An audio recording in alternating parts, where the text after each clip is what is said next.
দেখলে বৈদ্য, রাজসভায় আমাদের অপমানটা দেখলে? হ্যাঁ, সে তো দেখলাম মন্ত্রী মশাই। আমি তো বুঝতেই পারছি না যে গোপাল মহারাজকে কি মধু খাইয়েছে যে মহারাজ গোপাল ছাড়া চোখে অন্ধ। আরে আমরা যেন মহারাজের কাছে ফেল না, কিছু একটা করতেই হবে। আমার মাথাটা গরম হয়ে যাচ্ছে। গোপালের মতন রাজসভার ময়লাকে যতক্ষণ না ফেলা যাচ্ছে ততক্ষণ আমার মাথা জ্বলন্ত কয়লা হয়েই জ্বলবে। পণ্ডিত মশাইয়ের মাথায় একটা বুদ্ধি আছে মন্ত্রী মশাই। আপনি যদি সেই অনুযায়ী উঁচির কাজ করেন তাহলে বেটা গোপালের কপালে দুর্গতির সীমা থাকবে না। এই কি বুদ্ধি, কি বুদ্ধি? আপনি বরং এই ব্যাপারে পণ্ডিত মশাইয়ের সাথে একবার আলোচনা করে নিন। আমি চলি, কেমন? আমি চলি। হ্যাঁ হ্যাঁ, এসো এসো এসো এসো।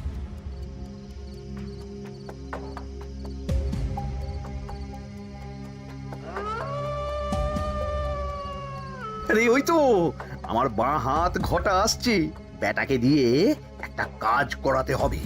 এ কি মন্ত্রী মশাই, আপনি এখানে দাঁড়িয়ে কি করছেন? এই একটা গুরুত্বপূর্ণ ব্যাপারে কথা বলছিলাম। একটা একটা কাজ করতে পারবি? কি কাজ করতে হবে বলুন মন্ত্রী মশাই। আমাকে একটু ঠান্ডা জল, পাতিলেবু আর পুদিনার পাতা দিয়ে শরবত বানিয়ে খাওয়াতে পারবি? সেসব আমার ঘরে ব্যবস্থা করাই আছে। চলুন চলুন আমার সাথে চলুন। হ্যাঁ হ্যাঁ, চল চল চল চল চল।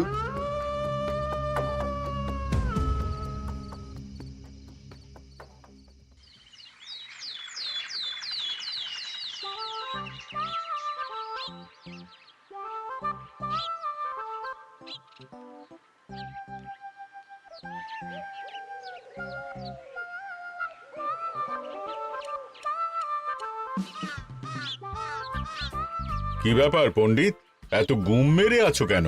সকাল সকাল গিন্নি খুব বকেছেন মনে হচ্ছে। গিন্নির বাক্য সুধায় কান ভরে গেছে, আর কিছুই কানে ঢুকছে না। আরে দাঁড়াও দাঁড়াও পণ্ডিত, দাঁড়াও জ্যোতিষী। পণ্ডিত তো আমার কথা শুনতেই পেল না মনে হচ্ছে। তুমি তো দূর থেকে বলেছ, আমি তো বলেছি পাশ থেকে, তাতেও শুনতে পাইনি। কানের পোকা হলো নাকি? কি গো পণ্ডিত, ব্যাপার কি? কেমন বুঝছো? এ তো ভয়ানক কর্ণকোষ্ঠবদ্ধতার লক্ষণ। তুমি কচু বুঝেছো? আমার হয়েছে কর্ণগোপাল, তোমাদেরও হতো, কিন্তু তোমাদের দোকান কাটা বলে হয়নি। তুমি আমাদের অপমান করছো। তোমাদের অপমান বোধ থাকলে কোনো শব্দই কানে ঢুকতো না, শুধু একটাই শব্দ কানে বাজতো, গোপাল গোপাল গোপাল। এবারে রাজসভায় কিভাবে হেনস্থা হতে হলো মনে নেই?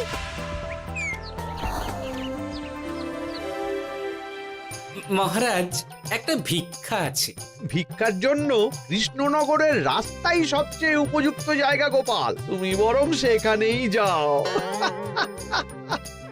মন্ত্রী, মন্ত্রী মশাই ঠিকই বলেছেন মহারাজ। যে যার নিজের জায়গা থেকে কথা বলে। কুকুর বলে ভৌ ভৌ, বেড়াল বলে মিউ মিউ, কাক বলে কা কা। মন্ত্রীর ভিক্ষার জায়গা কৃষ্ণনগরের রাস্তা, আর গোপালের ভিক্ষার জায়গা মহারাজ কৃষ্ণচন্দ্রের দুয়ার। বলো কি ভিক্ষা? বাড়িতে পুজো আছে মহারাজ, খরচা অনেক, কিছু ঋণ আবশ্যক। যদি 100 মোহর। ঋণ তোমাকে আমি দিতে পারবো না গোপাল। পুজো উপলক্ষে তোমাকে আমি 100 মোহর দিলাম। মহারাজ, আমিও ঠিক এই কথাটাই বলতে যাচ্ছিলাম। আমরাও তাহলে বাড়িতে পুজো করব। পুজোর জন্য আমাদের অনেক খরচ, তাই যদি... অবশ্যই অবশ্যই, কত ঋণের প্রয়োজন খাজাঞ্চির কাছ থেকে নিয়ে নিও, সুদটা আমি মাফ করে দিলাম। মহারাজ, গোপালকে দান আর আমাদের ঋণ? হ্যাঁ, কারণ তোমরা নিজেরা খাবে, কিন্তু গোপাল অন্যদের খাওয়াবে। গোপালের মতো মানুষের সঙ্গে থাকাই হলো রাজধর্ম। কিন্তু তাছাড়াও তোমরা হলে 80 যাই বেতন পাই দলের লোক। গত 1 বছরে তোমার কোন মন্ত্রণা দেশের কাজে এসেছে? পণ্ডিত কোনো নতুন তত্ত্ব শুনিয়েছে? জ্যোতিষী কোনো অমোঘ ভবিষ্যৎবাণী করেছে? আর বৈদ্য 3 বছর ধরে আমার হাঁটুর ব্যথা সারাতে পারেনি। কিন্তু গোপাল, গোপালের ভাঁড়ে হাস্যরসের কখনো অভাব হয়নি। মনে আছে? আছে। কিন্তু করার তো কিছু নেই। আছে। কিছু ভেবেছো নাকি পণ্ডিত? তোমাদের মনে আছে মহারাজ মোহর দেওয়ার পর গোপাল সেদিন বলেছিল, কি গোপাল, খুশি তো? মহারাজ, আপনি আমাকে এক মুঠো ধুলো দিলেও আমি খুশি। সেই ধুলো মুঠোই আমি সোনা মুঠো করে ফেলবো। মনে নেই আবার? একটু ঝেড়ে কাশো তো দেখি পণ্ডিত, কি ভেবেছো? যা হবে দেখতেই পাবে।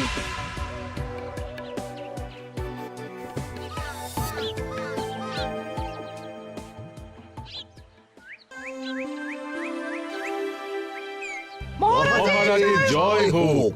মহারাজের জয় হোক। ওরে বাবা, এই যে সকাল সকাল চান করে ঠান্ডা লেগে গেল মনে হচ্ছে। মহারাজ, ওই কবি গান উপলক্ষে গত মাসটা আমি কৃষ্ণনগরের কোণে কোণে ঘুরে বেরিয়েছি। প্রজাদের মধ্যে একটা অসন্তোষ আমি লক্ষ্য করেছি মহারাজ। অসন্তোষ? আমি তো জানতাম আমার শাসনে প্রজারা সুখে আছে। সুখে তারা ভাসছে মহারাজ, কিন্তু একটাই অসুখ, তারা মহারাজের দর্শন পায় না। তারা মহারাজের পদধূলির জন্য আকুল হয়ে আছে, মহারাজের দর্শন পাওয়ার জন্য চাতকের মতো অপেক্ষা করছে। চিত্রকরকে দিয়ে চিত্র অঙ্কন করিয়ে বিলি করে দিলেই হলো।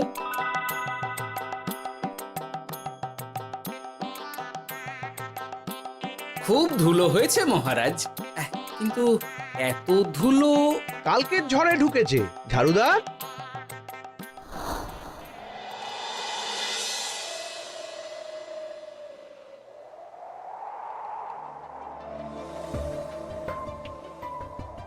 এই সুযোগ, রাজসভা ফাঁকা, এমন ঝড় যে পেয়াদারাও বাইরে নেই। কাজটা সেরে ফেল, বুঝলি? কিরে, কাজটা কর।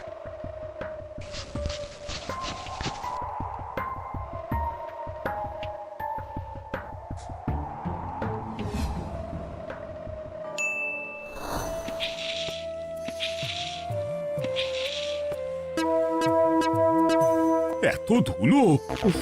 মহারাজ, কাল ঝড়টা বড় সাংঘাতিক হয়েছিল। তা বটে। আচ্ছা গোপাল, তুমি বলেছিলে মহারাজ তোমাকে এক মুঠো ধুলো দিলেও সেটা সোনা হয়ে যাবে। এখনো সেই কথাই বলছি। মন থেকে বলেছিলে না মহারাজকে তেল দেবার জন্য? তেল দেওয়ার দায়িত্বটা তো আপনি নিজের কাঁধেই নিয়ে ফেলেছেন। আমি যা বলি সত্যি বলি। আজ যদি এই 4 ঝুড়ি ধুলো মহারাজ তোমাকে উপহার দেন, তখনও একই কথা বলবে? নিশ্চয়ই। মহারাজ, গোপালকে এই 4 ঝুড়ি ধুলো দেওয়ার হুকুম হোক। কি গোপাল, আমি তোমাকে যদি এই ধুলো ঝুড়িগুলো দিই, তা থেকে সোনা আসবে নাকি?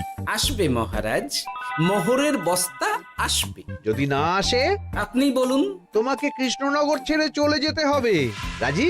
আর যদি আমি পারি, তাহলে আপনাকে এই মন্ত্রীর চাকরি ছেড়ে দিতে হবে। কি রাজি? কি মন্ত্রী, রাজি? রাজি। গোপাল? রাজি মহারাজ।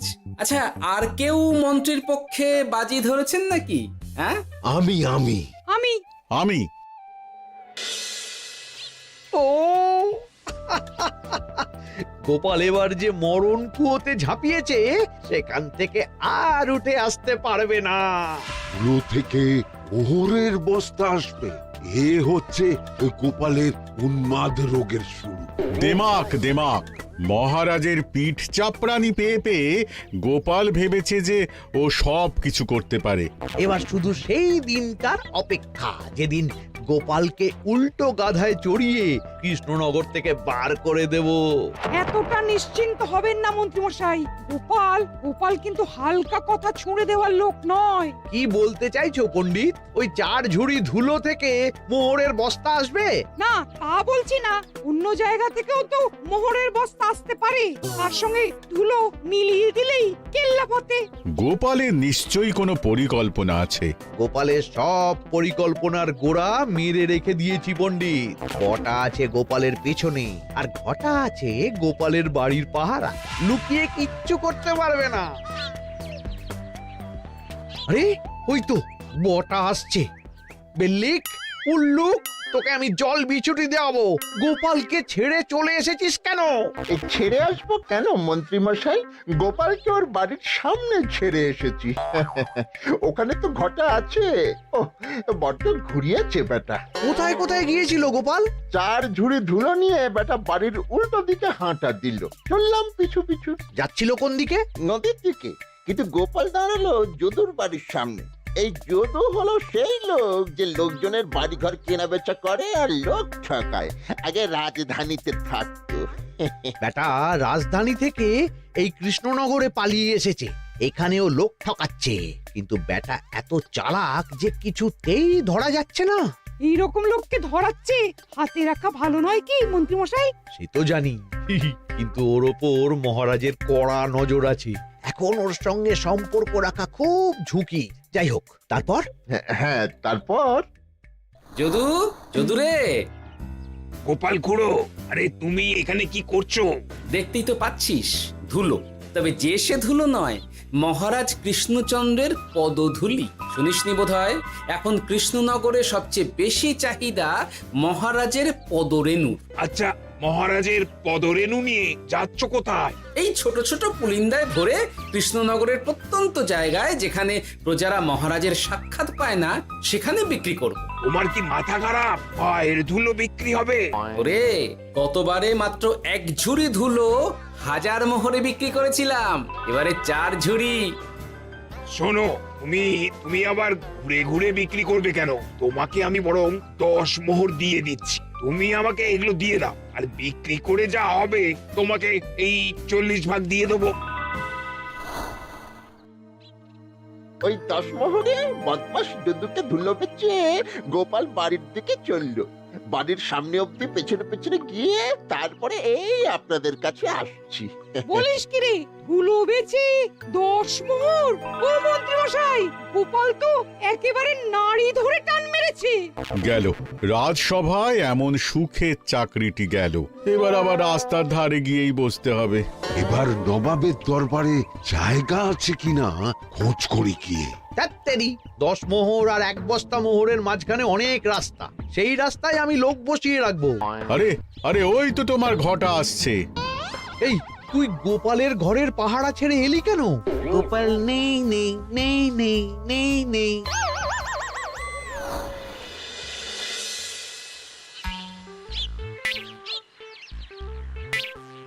আরে, ভয় পেলি নাকি? না না না না না, ভয় পাবো কেন? শোন, তোকে পেয়ে আমার খুব ভালো হলো বুঝলি। তোকে আমার একটা কাজ করতে হবে। বলো বলো। আসলে বুঝলি, আমার না গিন্নিকে নিয়ে তার বাপের বাড়ি যাওয়ার কথা ছিল, কিন্তু হঠাৎ বিশেষ কাজে আমাকে খামবাজে চলে যেতে হচ্ছে। এখন আমি গিয়ে গিন্নিকে বললে বুঝতেই পারছিস কুরুক্ষেত্র হয়ে যাবে একেবারে। তাই আমি কাউকে খুঁজছিলাম যে আমার বাইরে যাওয়ার খবরটা আমার গিন্নিকে গিয়ে দেবে। তুই পারবি বাবা ঘটা? ওরে বাবা, আরে আরে আরে, ভয় পাস না, তোকে গিয়ে মুখে কিছু বলতে হবে না। এই নে, এই চিঠিটা আমার বউকে দিবি।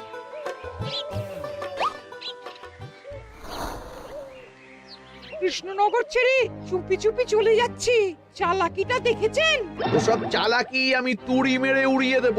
কি করবেন? চারিদিকে আমি অশ্বারোহী গুপ্তচর পাঠাচ্ছি, গোপালকে কোনো চালাকি করতে দেব না।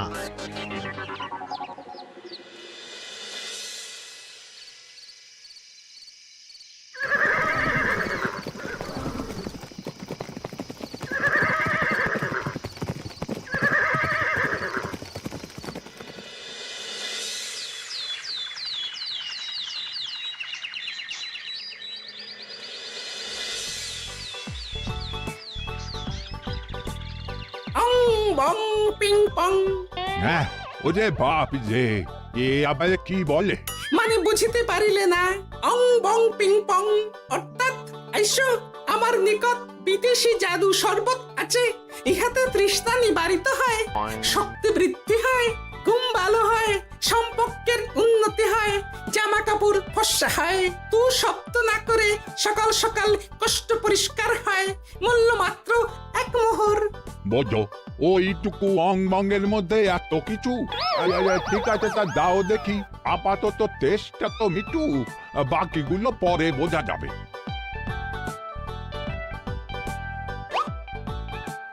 আহা বড় ভালো খেতে তো আহ, ঠং ঠং অর্থাৎ শক্তি বৃদ্ধি হলো। হ্যাঁ, হ্যাঁ, মনে হচ্ছে গায়ে যেন দুগুণ বল পাচ্ছি। কি হয়েছে ভাই? এ কে? এ ভিন দেশ থেকে জাদু শরবত নিয়ে এসেছে গো। জাদু শরবত ভিনদেশ? একেবারে, হ্যাঁ, একেবারে বহু ভুজা শরবত। খেলে তেষ্টা যাবে, গায়ে জোর হবে, ঘুম হবে, সম্পর্ক ভালো হবে, জামা কাপড় ফর্সা হবে, সকালে হ্রাস করে পেটও পরিষ্কার হবে। সে কি? দাও গো ভাই, আমাকেও দাও। গুড় জল, সঙ্গে একটু ভাজা মশলা, আমচুর আর বিট নুন, শুদ্ধ দেশি জিনিস।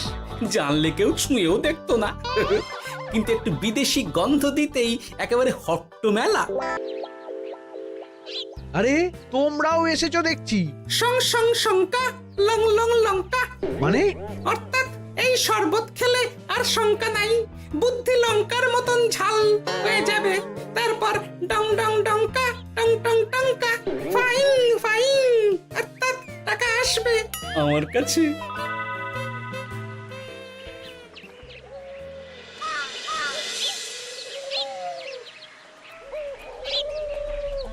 ঝপ ঝপ ছপাং, ভট ভট ফটাং, অর্থাৎ উহাকে দৌড়িয়েছ কেন? বেটা জোচ্চোর অনেককে ঠকিয়েছে। অনেক দিন থেকে তককে তককে ছিলাম। এবার এই ধুলো নিয়ে মহারাজের পায়ের ধুলো বলে বিক্রি করছিল। একটা বেনামি চিঠিতে খবর পেয়ে বেটাকে ধরেছি। ব্যাং ব্যাং বিগ ব্যাং, অর্থাৎ বাহ বাহ বাহ বাহ। বেনামি চিঠিটা আমি দিয়েছিলাম বাবু। বাবা যদু, তুমি সেই রাজধানী থেকে কৃষ্ণনগর অবধি মানুষকে অনেক খোল খাইয়েছো। তুমি এতদিন ঘুঘু দেখে এসেছিলে বাবা, এবার গোপাল নামক ফাঁদটা দেখলে। কতবার বলবো এইসব ধুলো আমি গোপালের কাছ থেকে কিনেছি। যা বলার ওই বিচারের সময় মহারাজকে বলবি। চল চল চল চল চল।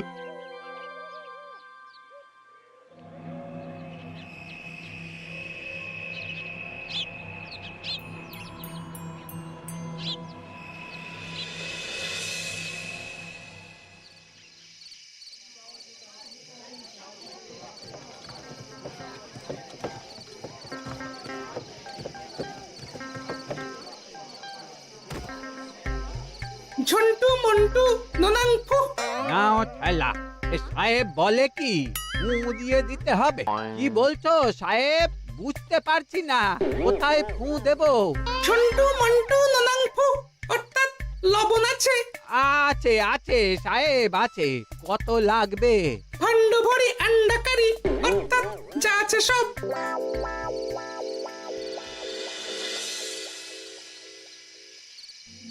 ব্যাস, মোটামুটি আশেপাশে সব দোকানের নুন এখন আমার জিম্মায়।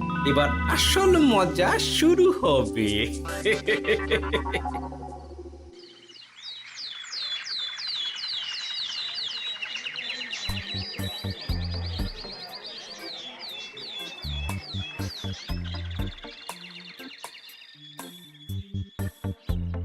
নুন আছে? না হুজুর, গোটা কৃষ্ণনগরেই নুন নেই।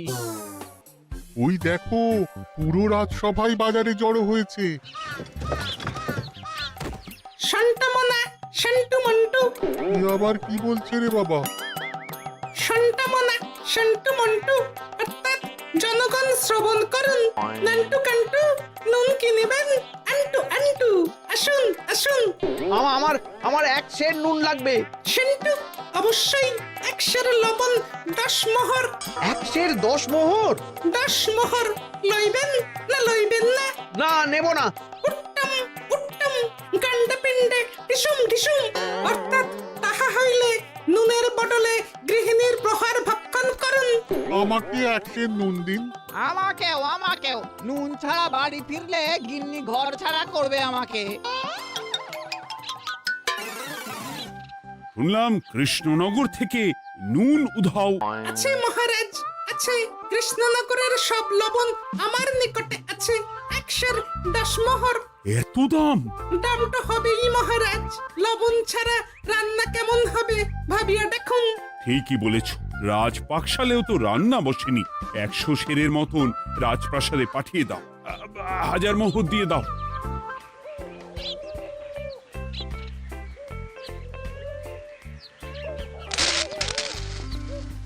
ব্যাস 1 বস্তা মোহর হয়ে গেছে। গোপাল, হ্যাঁ মহারাজ, গোপাল যে 4 ঝুড়ি ধুলো থেকে 1 বস্তা মোহর রোজগার করেছে। ইয়া বাত! চলো রাজসভায়, পুরো গল্পটা শুনতে হবে। সকলেই এসো তাহলে রাজসভায়। কিন্তু মহারাজ, যারা বাজি হারলো তাদের তো চাকরি গেছে, তো তারা রাজসভায় যাবে কি করে? ঠিক ঠিক ঠিক বলেছ। আর যারা বাজি হারলো তারা বাদ, বাকিরা চলো। এই সেরেছে, গোপাল তো আবার বাজি মেরে দিল। ও মহারাজ, আমাদের দেখুন।